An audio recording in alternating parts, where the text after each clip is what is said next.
So psyched to be talking to both of you. I grew up with the Ghostbusters. And Jason, I remember you as the kid that wanted He-Man from Ghostbusters too. Yeah.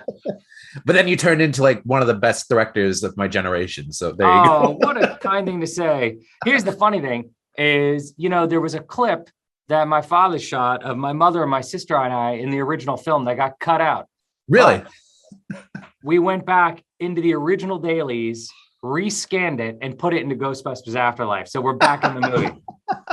So when you were on Ghostbusters 2, did you ever think that one day you'd be making a Ghostbusters movie and that it would be, amazing and so well received? I could have never have dreamed that I would be a filmmaker myself and pick up this franchise myself. It's something that has been daunting my entire life. My father has a large shadow and Ghostbusters has a large shadow, and it was certainly intimidating. But it was my father who finally gave me the confidence to actually pick up the proton pack myself. Ivan, your movies have had such a huge effect on me. The first movie I ever saw in theaters was Twins. So I kind of grew up watching your movies, and I think they're all amazing. But what was it like for you seeing your son though pick up the torch and have this amazing career of his own? It must be so gratifying. It was gratifying and mostly it's emotional. I found myself really having to control my tear ducts on a kind of regular basis because it just meant so much to me that Jason was doing this. That's not to say that the film wasn't funny. I could tell it was very, very funny, but I was sort of approaching it from a father's perspective. Well, I also have to ask you, so as a fan, I think that fans on the whole, especially for a franchise like this that's meant so much to them, feel almost proprietary to a certain extent. And why do you feel it is that it's resonated with people so much for the last, since 1984? It seems as relevant now as it was back then. And it just has this cultural currency that I don't think can be underestimated.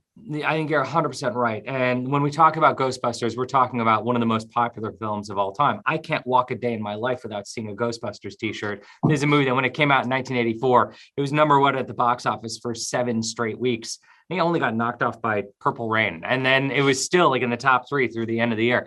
So it's also a film that if you were 7 years old and saw it then, it's the scariest film you've ever seen. If you were a teenager, it was the funniest film you've ever seen. So it occupies all these different chambers of our heart, the science fiction chamber, the horror chamber, the comedy chamber. It also is what makes it so intimidating to try to, direct another installment. So what we tried to do was get back to that original recipe, make it feel like a Ghostbusters movie in every way you can. Through Amazing the wardrobe, score. through the music, through the ghosts, through the characters, through the humor, through the thrills, and make a movie that made audiences want to come back to movie theaters and, buy popcorn. Yeah, I saw it at CinemaCon and it was awesome. I gotta ask you, Ivan, just one last question. As a huge Twins fan, is Triplets going to happen now? I'm pretty psyched. I hope it does. I hope so too. We're working on the script, and I've got some wonderful actors who are prepared to do it, and I'd love to work with. We're great fun to work with. I'd just love to see Schwarzenegger and DeVito back together again. But thank you very much for your time. Thanks. There hasn't been a ghost sighting in 30 years.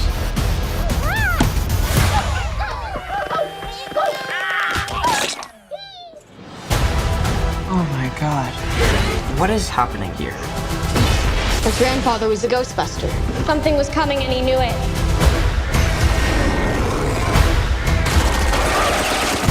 I think we opened the gates of hell. Hey, have you missed us?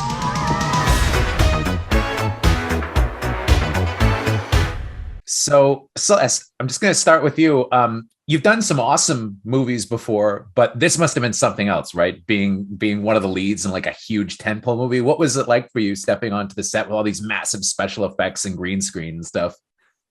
It was amazing, actually, because a lot of it wasn't green screen. Oh, cool. A lot, there was so much that was just the actual sets that they built, and props and all of the gadgets. And so we actually got to work with a lot of like very real parts of the story. And I think that was what was so impressive to me, coming from like, I had just come from a smaller independent film and stepping onto the set with these sound stages where there were like forklifts and cranes and a construction team like building these like 40 feet tall sets. It was like the most mind-blowing, impressive thing of all time to see like creativity on that scale.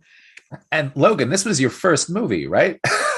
This was my first movie. I did a FedEx thing, and that was all I did before this. So, what was it? What a way to start, though. Ghostbusters. So, what was that like for you?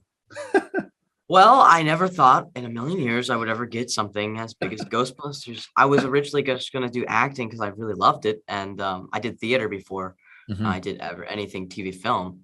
And so, when 8 months after I started my acting classes, I get a role for Ghostbusters, and here we are. The podcast. It's a great character, though, Yes. and I love Lucky as well. Celeste, I have to ask you: were you a Ghostbusters fan going in? I grew up watching Ghostbusters, but I wonder, do people still? Has everybody still watched the movie like as much as we did? Yes. I grew up watching Ghostbusters too. I saw it when I was really young with my family. My dad showed it to us, and, nice. and I just remember being like terrified of the movies, and then getting to set, rewatching them. I realized that they're like still so funny. It's like, wait, this isn't scary. This is hilarious. So I think that's like the beauty of the films and why they have lasted so long and transcended so many generations, is because there's like something in these films for everybody. And now you are a Ghostbuster. I know. It's crazy. and Logan, so I heard that you actually have an action figure now. What was that like? So weird, man. Just seeing myself. It's pretty cool, though. It's pretty cool. I mean, I got my my little ecto goggles. I like those. My mom already bought it from Target, so. Did she really? There you go. Yeah, she went immediately right when they said it was in stores. So. That's sweet. Celeste, if they bring it back and they do another one, and I'm sure that they will, what direction would you like to take Lucky in? Because it feels like your character is kind of the team's badass, right? And I'd like to see more from that character. Yeah, she really is a badass. Thank you. And I mean, we would love to continue this story and just get into more action, more badassery. That's what I want to see for sure. We could see it happening. And Logan, what was it like working with Paul Rudd? He must have been a lot of fun, right? He was so nice, really down to earth guy. I mean, he just talked to me like we've known each other for years, and it was really, really awesome. He's a comedy genius, of course. And so it was really good to learn from him, and I enjoyed the experience. Yeah.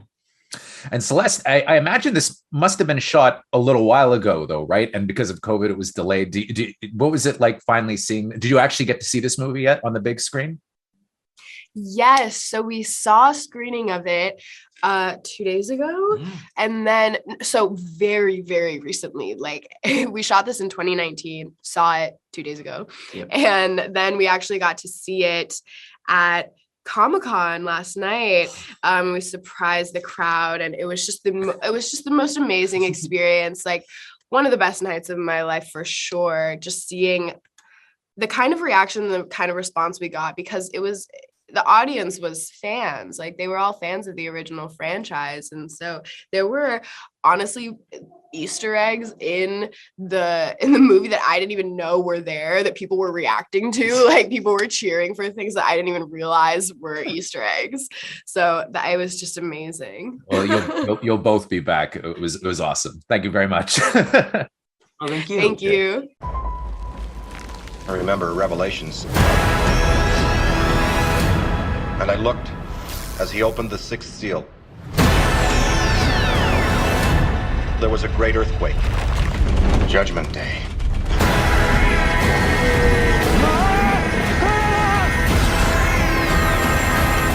Raise a cult. I'm calling about what happened in New York.